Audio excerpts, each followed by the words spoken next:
Hola, anem a veure les propietats de les arrels senceres d'un polinomi. Fixeu-vos, si tenim un polinomi qualsevol de grau n o de grau que sigui, tenim els graus que tenen, o sigui, els monomis que tenen una x elevat a un exponent, vale? I després tenim el que es diu el terme independent, que és, se denomina normalment a la terminologia matemàtica a sub 0, vale? O terme independent. És el que està multiplicat en realitat per x elevat a 0, però ja sabem que x elevat a 0, qualsevol número elevat a 0 és 1, per tant, és el terme que no té x, diguem, no? Vale? Aquest és el terme independent. Això és un polinomi. Vale?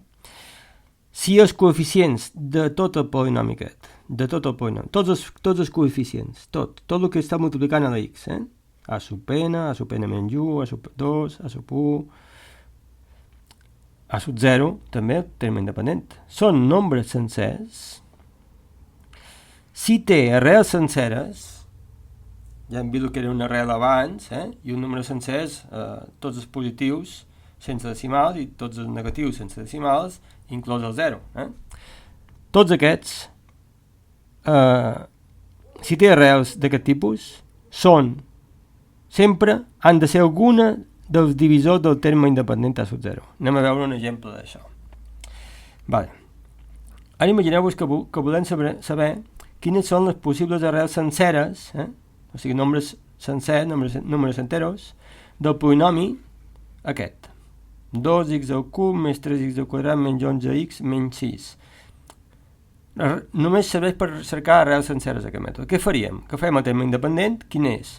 El que no apareix cap x aquí, que en realitat està multiplicat per x elevat a 0, que ja hem vist que és 1, vale? Pues això seria, el terme independent seria menys 6, d'acord? Agafem el terme independent, que és menys 6, i mirem quins són els seus divisors. Pues els seus divisors són més 1, menys 1, més 2, menys 2, més 3, menys 3, i més 6, i menys 6. O sigui, té 8 divisors. Més 1, més 2, més 3, més 4, més 1, més 2, més 3 i més 6, i menys 1, menys 2, menys 3 i menys 6. D'acord? Aquests són els divisors. Si hi ha alguna arrel sencera, segur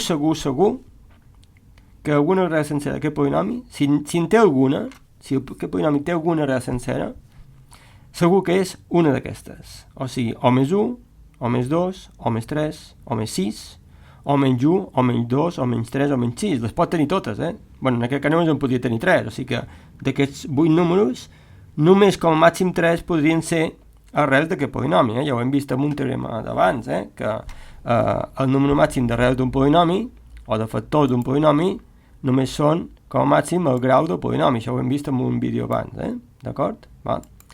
De fet, podríeu comprovar, aviam, quines són d'aquestes les arrels senceres d'aquest polinomi. Això ho podeu fer com a exercici a casa o si voleu ho farem a classe. I això és tot de moment.